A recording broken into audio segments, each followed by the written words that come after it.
We welcome all of you to Men of Light. Today we will be reflecting on the Gospel for the 17th Sunday in Ordinary Time from Matthew chapter 13 verses 44 to 52. Medyo mahaba po ang Gospel natin ngayong linggo. Meron pong short form, merong longer form, pero babasahin po natin yung long. No? The long form is actually composed of three parables, which I am sure you're all familiar with. Yung first parable po maririnig natin, yung the treasure hidden in a field. The second is the pearl of great price. And the third is the net cast into the sea.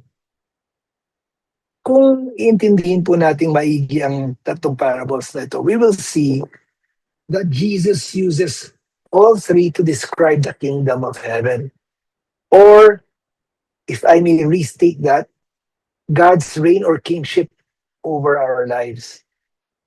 But although the gospel is all about the kingdom of heaven, I propose that for this episode, our reflection will focus instead on what these parables reveal about the different ways we encounter God. So how does God become real to us? How do we recognize His presence? How does a person come to see from experience, alam mo, nakita ko na, nakilala ko na si Lord? I am sure you will agree that the first two things mentioned in the gospel, yung nabanggit ko kanina, yung treasure at saka yung pearl, are both objects of extraordinary value. Yung bang tipong dahil priceless sila, we will be willing to give up everything to obtain them. Pero ito po, yung third object mentioned in the gospel is a fishing net. Lambat. It is different. It is not like the treasure or the pearl. A fishing net, as you know, is generally not considered a treasure, except perhaps for a fisherman. But generally speaking, a fishing net is a means of reaching outward and gathering what is in the sea. This difference allows us to reflect more on the ways we encounter God. So first, in the hidden treasure, we encounter God by finding Him unexpectedly. Second, in the pearl of great price, we encounter God by intentionally searching for Him. And third, in the fishing net, the direction changes. We encounter God when His mercy searches for and finds us. Note that the first two parables talk about a person moving towards something precious. But the third parable talks about God moving toward the person. Tayo po yun. What is beautiful with all these is that our faith life is not only about us finding God. It is also about God finding us. Which is why we aptly entitled our episode for the 17th Sunday in Ordinary Time, Finding and Being Found. Finding and Being Found. We will divide our kwentuhan into three parts. Yung part 1 po natin, ang title niya, Found Unexpectedly. Part 2, Found After Searching. And part 3, Found by Mercy. To usher us into a deeper encounter with our God, let us first listen to our gospel from Matthew chapter 13, verses 44 to 52.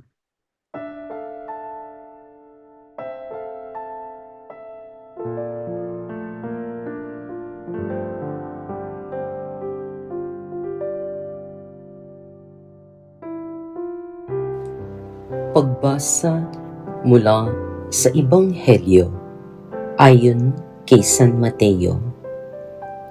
Noong panahong iyon, sinabi ni Jesus sa mga tao, "Ang paghahari ng Diyos ay katulad ng kayamanang nakabaon sa isang bukid Nahukay ito ng isang tao at tinabunan uli. Sa laki ng tuwa, siya'y humayo at ipinagbili ang lahat ng ari-arian niya at binili ang bukid na iyon. Gayon din naman, ang paghahari ng Diyos ay katulad nito. May isang mangangalakal na naghahanap ng mamahaling perlas. Nang makakita ng isang perlas na napakahalaga, siya'y humayo at ipinagbili ang lahat ng kanyang ari-arian at binili iyon. Ang mabuting balita ng Panginoon.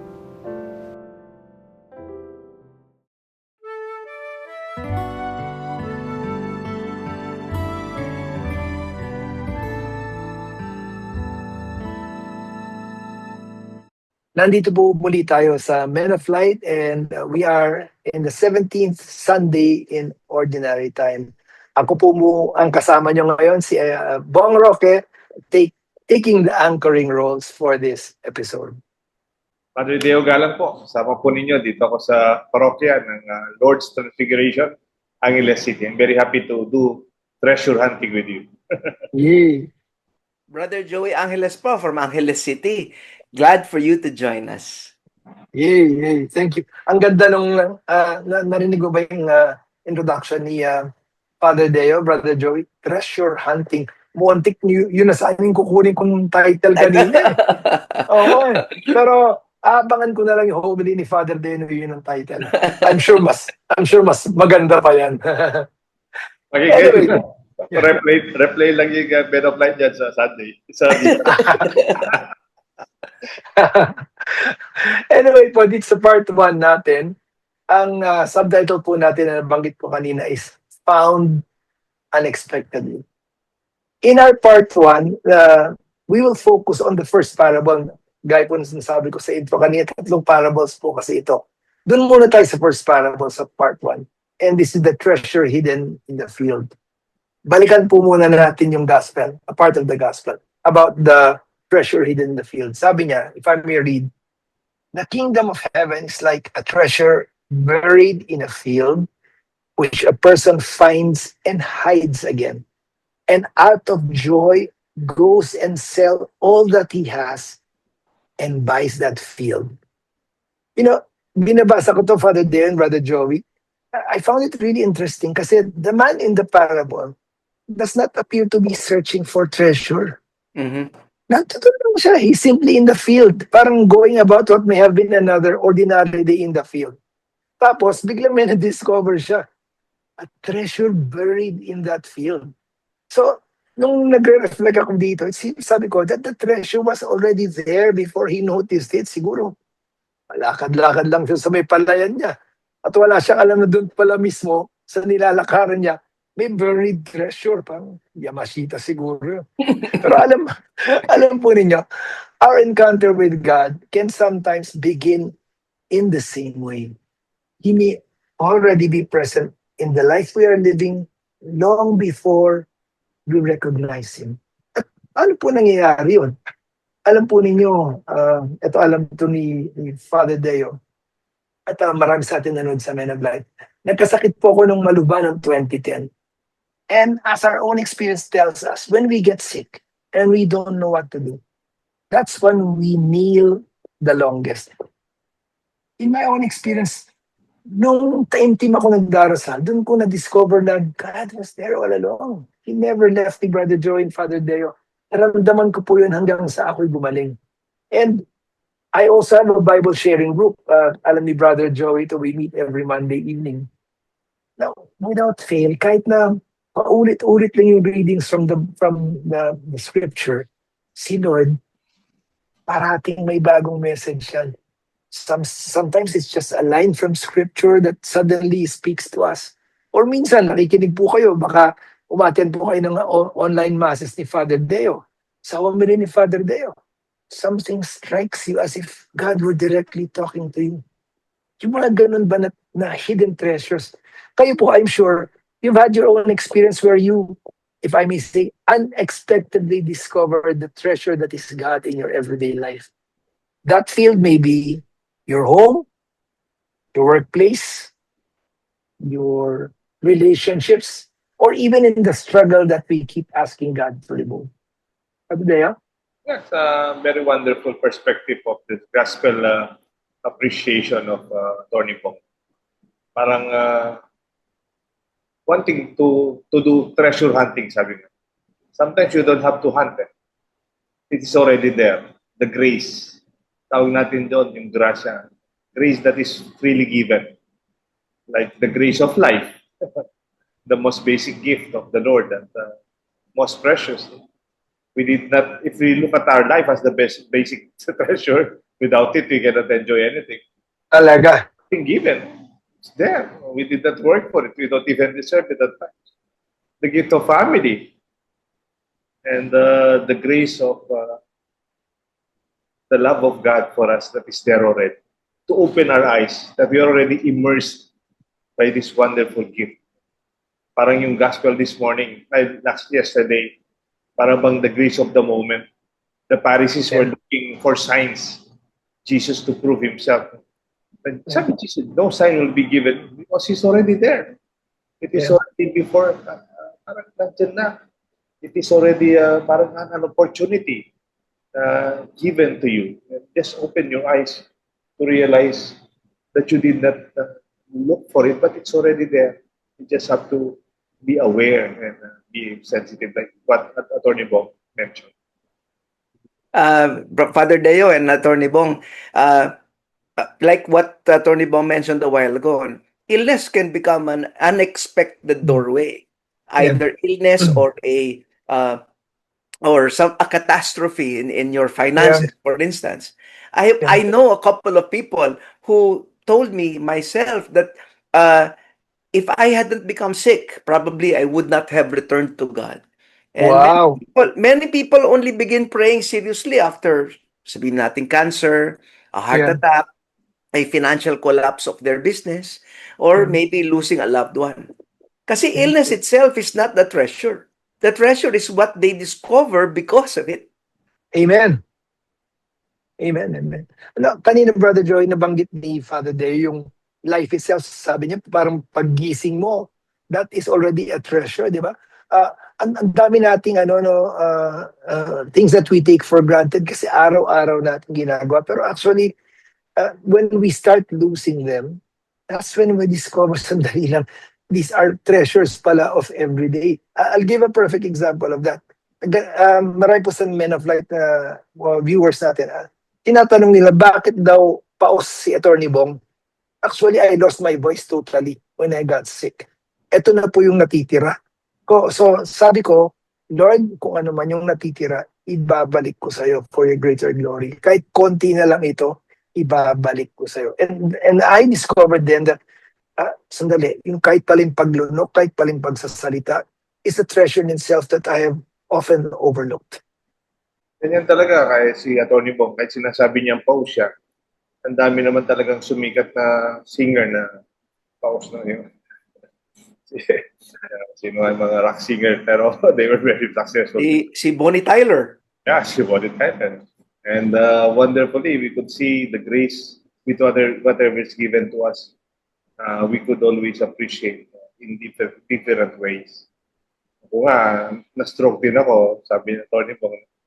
Parang noon, nasa school ako, nasa seminary ako, nasa university ako, parang pinaparal pa nga ako for the same purpose. Pero when I had a stroke, I found something wonderful also to my priesthood. No? Yung the pastoral experience of a parish life, no? And I'm very grateful for that. It's already there, that is given. Attorney Bong, thank you for this. It's like a treasure that stumbled upon. When you open it, so nga pala, hindi man natin hinahanap, it is given. Parang yung grasya ng mga anak na hindi man natin alam, kailangan natin mag-aral, kailangan natin ganito. It's already given to us out of love and generosity. Thank you, Attorney. Before we close this segment, Attorney Bong, ordinary occupations can become holy places. halimbawa, in the Bible, God called Moses while tending sheep. God called David while he was shepherding. God called Peter while he was fishing. And God called Matthew while collecting taxes. God rarely interrupts life. Instead, he enters it. Amen. That is why even in the mundane, even in the ordinary, God comes to us. Amen. Brother Joy, actually, bago ka nagsalita, sasabihin ko sana, bibigay ko po muna yung floor kay Brother Joy, baka hindi siya makatulog kasi mukhang may importante siyang sasabihin. Kaya pinasa ko na sa... Anyway, thank you for that, Brother Joey. There are times when we encounter God unexpectedly. But that does not always happen. Sometimes, instead of stumbling upon God, we come to a point in our lives when we sense that something is missing. And then we begin to search. Para tayo yung second character sa gospel parable, yung merchant searching for fine pearls, pero hindi niya mahanap yung pearl of great price. Ito po ang pag-uusapan natin sa part 2 ng ating episode for the 17th Sunday in Ordinary Time. Stay with us, please. There's an exciting part 2 up ahead.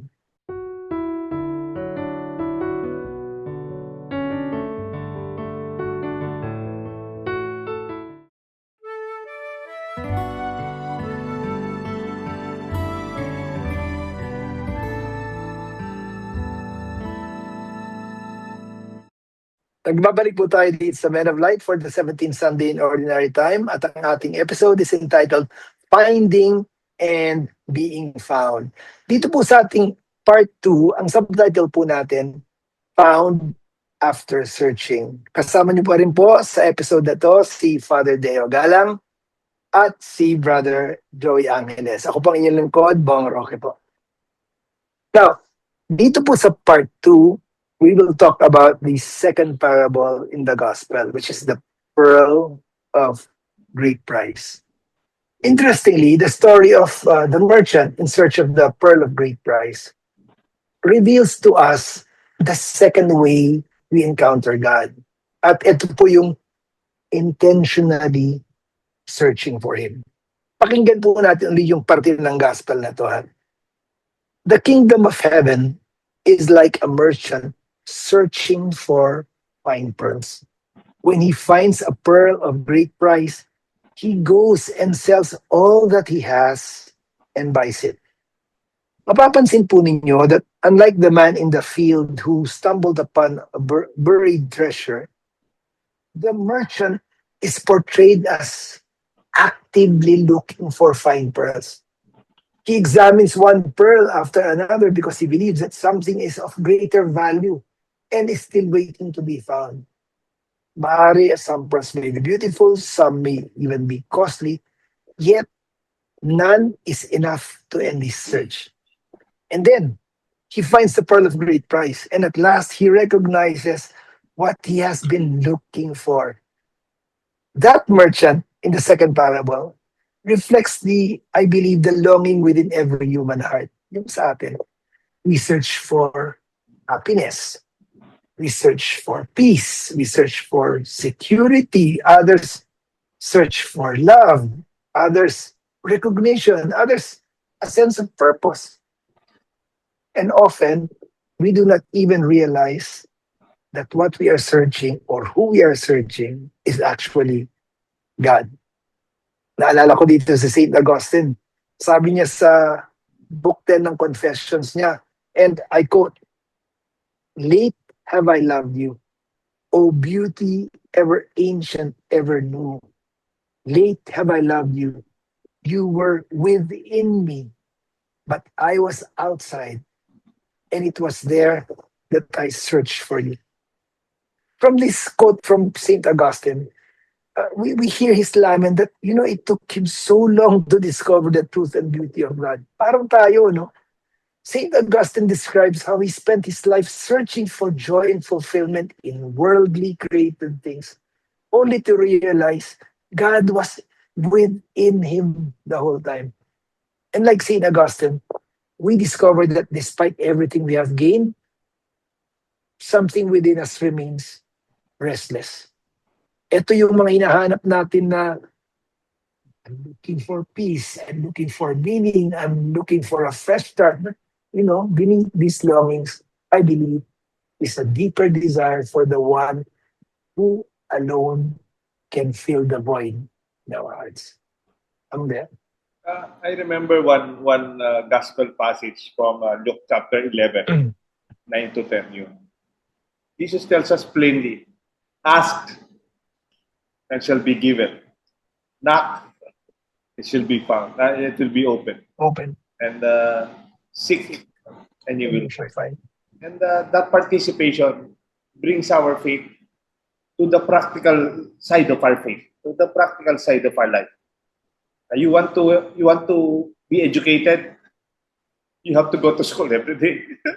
Yeah. You want to be successful, you really have to exert effort. This mga nagtatrabaho in our daily life. Gradually, we will discover the pearl of great price, the treasure. Hindi lang one time, big time, but in our daily effort, in our experience of our achievement. They do not only kamukha ng like a apple that falls from the sky. They are part of the gospel that also becomes very practical. No, parang ora et labor. You have to pray for it, but you have to work for it. Work for it. And that effort is also very wonderful as a challenge to the gospel. There are no elevators to success. You have to take the stairs one step at a time. That's why pag nagsisimba tayo, you offer your intention or your prayer. And in a sense, what we pray for is our earnest effort to achieve that Attorney Roque is leading us to discover with our own effort in participating with God's grace in our life. Amen. What comes to mind, Attorney Bong and Father Deo, is today's consumerism mindset. Every advertisement tells us, if you buy this, you will finally be happy. The problem is, every purchase creates another desire. There comes a point na yung happiness mo is short-lived and you long for something more, something newer. It's like the saltwater story. The thirsty man drinks salt water. For a moment, he feels relief. But soon, he becomes thirstier. The world often satisfies like seawater. But only God quenches the deepest thirst. The pearl in the parable reminds us that not everything valuable is ultimate. Yeah. Lilinawin lang po natin sa ating mga nanonood nakikinig ng Men of Light. Yung nabanggit po kanina ni Brother Joey tsaka ni Father Day, yung other pearls, no? But these are not necessarily bad. Work, achievement, possessions, recognition, pwede po sila maging blessings eh. But these cannot be substitutes for God. To encounter God as a pearl of great price, that does not necessarily mean also abandoning everything that is good in our lives. But it is putting everything in its proper place. God becomes the center and everything else finds its meaning around Him. Success may tell us that we have accomplished something. Kagaya ng sinasabi ni Brother Joey kanina, dami mong binibili, tas gusto mo pa. But, it cannot assure us that we are loved. Money can make life easier, but it cannot protect us from every sorrow. So, human love can bring great joy, but no human person can occupy the place in us that rightly belongs to God. Wonderful. Parang even the gift of vocation. Diba may tinata, search in. Oh, yeah. You really have to find the effort to discover God's will for your life, your mission. It is not something given. And also, I see this as a invitation of the gospel to participate in this is God's work, but we have to be part of it, to discover on our side. Parang kung may anak ka, syempre you will be very happy for the future of your child, you will Yeah. excel all efforts sa pag-aaral nila, sa preparation Yeah. nila for life. Yeah. But the other part of it, we also have to participate. And that is appreciated in our faith. It is not something that we just wait for the grace to come. And we just Amen. have to be working. We are called to be with the Lord. Amen. Brother Joey. Father Dayo, you sent me an article many months ago about the rapidly increasing number of baptisms and conversions to the Catholic faith across Oh. the continental United States. And when they were interviewed, especially those who converted, among the young adults, sabi nila they're in search for identity, purpose, belonging. Kumbaga, this gospel says that the deepest answer is not merely finding yourself. It is finding Christ. Ganda. Ganda. You know, bago po tayo mag-transition sa part 3, gusto ko lang pong banggitin na doon po sa first part natin kanina, we saw the man in the field who encountered God without searching, just stumbled upon God. In the second part, we discussed the merchant who encountered God after a long search. Hinanap. But both these two parables still begin with the person who finds. Paano naman yung those who are too tired to search, too distracted to notice, or too ashamed to believe that, God will still receive them, yung feeling unworthy. The third parable changes the direction of the story. If we are searching for God, all the more that God searches for us. And this will be the point of our third part of our kwentuhan. Promise, part 3 will make things more exciting. So stick around for the blessing.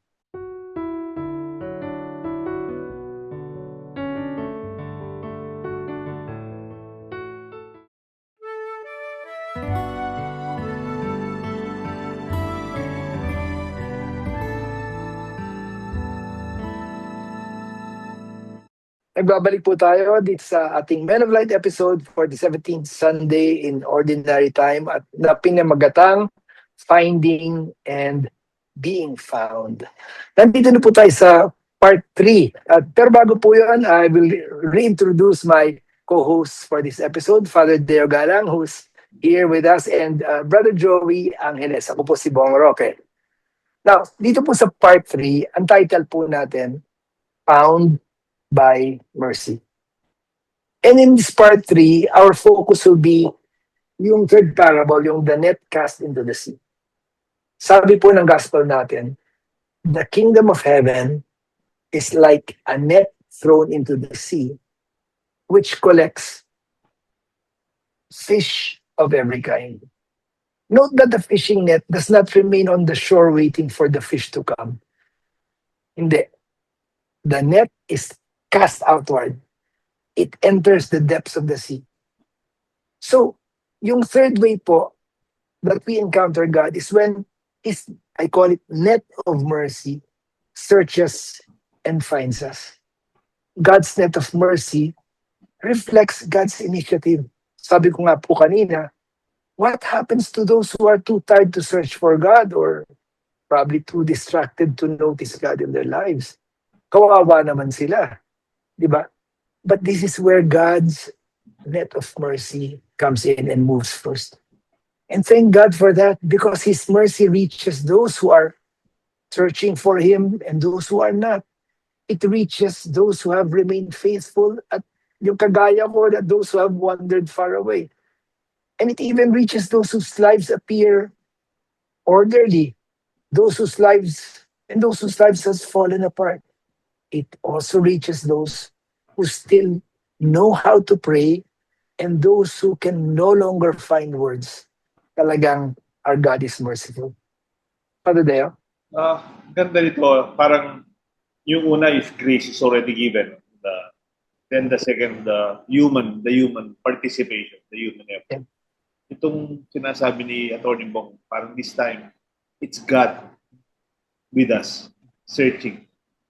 A God searching, suddenly ikaw pala yung hinahanap mo. Parang hindi lang God's initiative eh. This time it's God's effort. Yeah.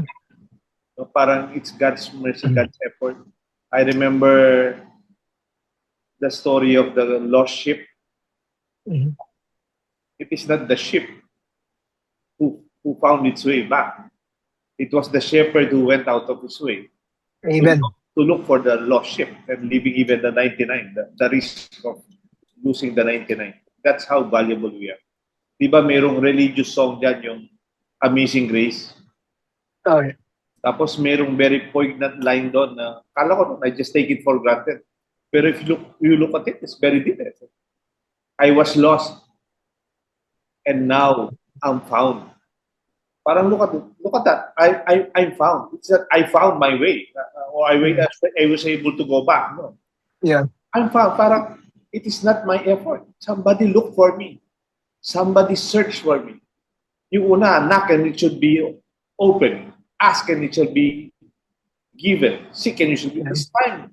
It is already the one who search, the one who looks is already the divine, the God, the one, the Yeah. lover. And the Tony Bong, this is very wonderful. That It's search is God already. Parang you remember in Genesis chapter 2 or 3, sabi niya, kasala si Adan at Eva. Yeah. Where are you?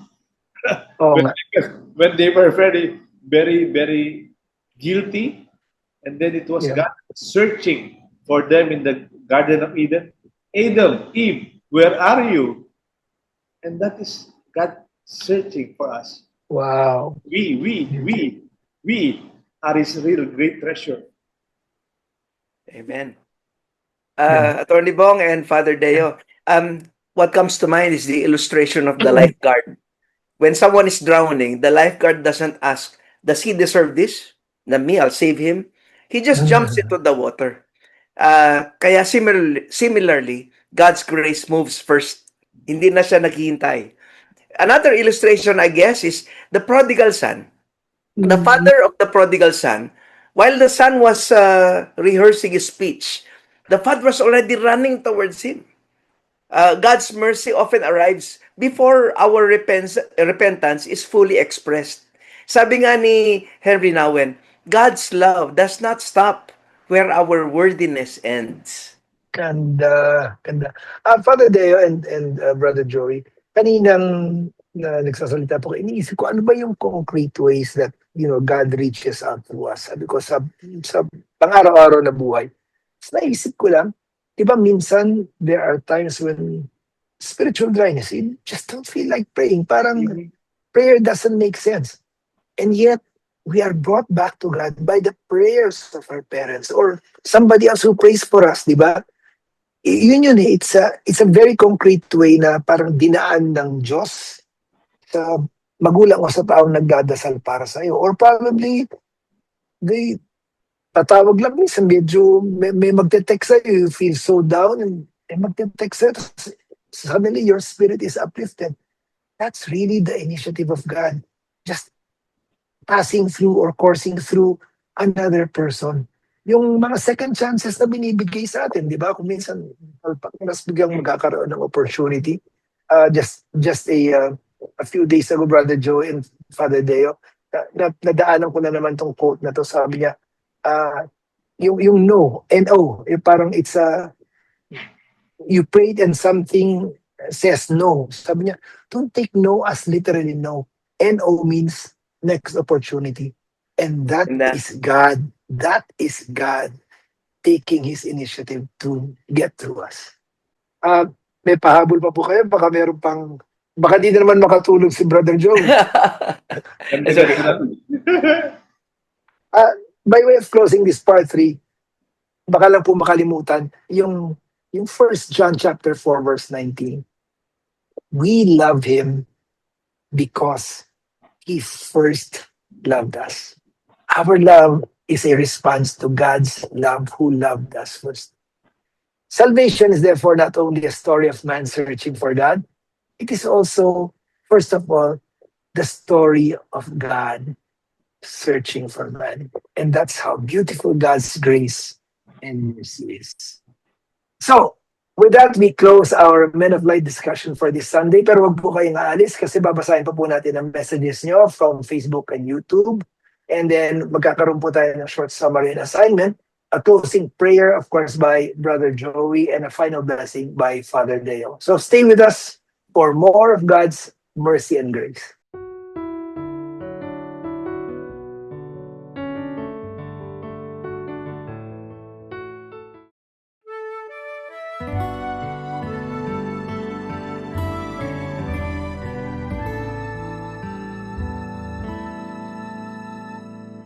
Nandito na po tayo sa last part ng ating Men of Light episode, at gaya po na nabanggit ko kanina, we will read your messages from Facebook and YouTube, and then I'll give a short summary and assignment, a closing prayer after that by Brother Joey, and the final blessing by Father Deo Galang. So let's start with the messages from Facebook and YouTube to be read to us by Father Deo. Pasalamat po tayo sa ating ating Men of Light community. They are participating and even discussing. But we just pull out one message from Kakultura Eb Bangon, and sabi niya, just watch episode 9. I'm so blessed, no, to be part of this community, praying for all of the seeds, no, that fall on the good ground. So, parang tinikap niya yung ating discussion. On the magkasunod na gospel yan, they're about sowing and seeds. And then si Felicito Santos, 1550 from mga text naman po ito, focus on the wheat, season 90. Sabi niya, another remarkable episode, meaningful reflection of Father Deo, Father Edwin, and Attorney Bong. Thank you, Men of Light. Thank you, Father Edwin, for that beautiful prayer watching YouTube from Winnipeg. Wow! Thank you so much for that feedback. Our birthday celebrators for the month of July 26 to 31, si Father Jose Ronnie, Father Ronnie Cao, July 26, Father Larry Miranda, July 28, and Father Ignacio Carlos, July 31.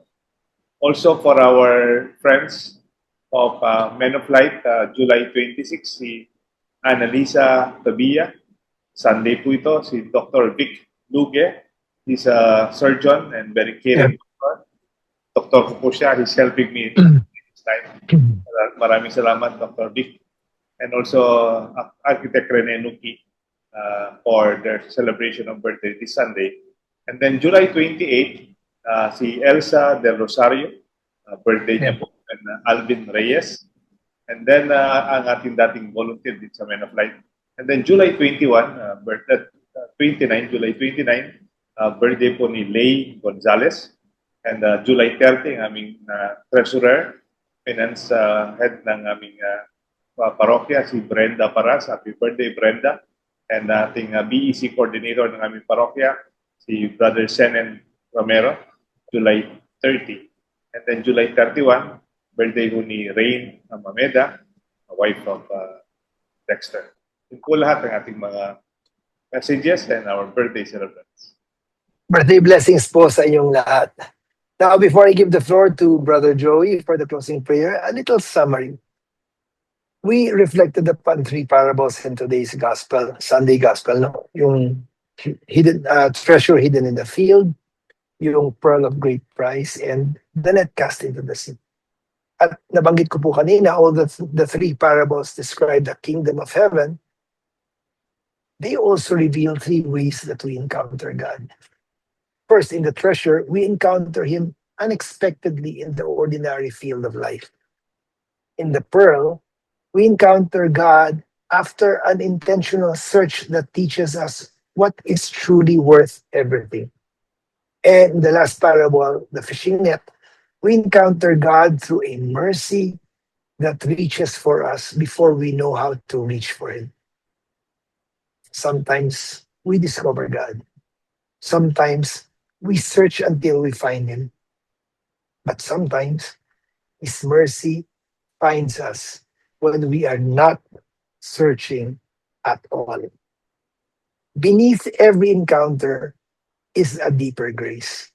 Before we ever reach for God, He was already reaching for us. And before we loved God, He already loved us. So that's the summary of the um, episode for the 17th Sunday in Ordinary Time. For our assignment this week, think of one person, kahit isa lang, who may feel forgotten, discouraged, or who feels far from God. Reach out through any of these simple acts of mercy. Pwedeng tawagan nyo, bisitahin nyo, i-message nyo, or kung pupuntahan po ninyo, just give a listening ear and let God's mercy flow through you to that person. Now, we request Brother Joey to close this episode with a prayer. Ilagay po natin ang ating mga sarili sa presensya ng Panginoon.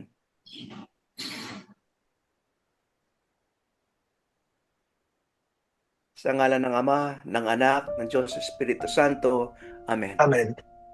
Panginoon, sa totoo lang, marami na akong hinabol sa buhay. Akala ko kapag nakuha ko na ang gusto ko, sasaya na ako. Akala ko kapag naging maayos ang lahat, saka ako magkakaroon ng kapayapaan. Pero paulit-ulit kong napatunayan na may kulang pa rin sa puso ko.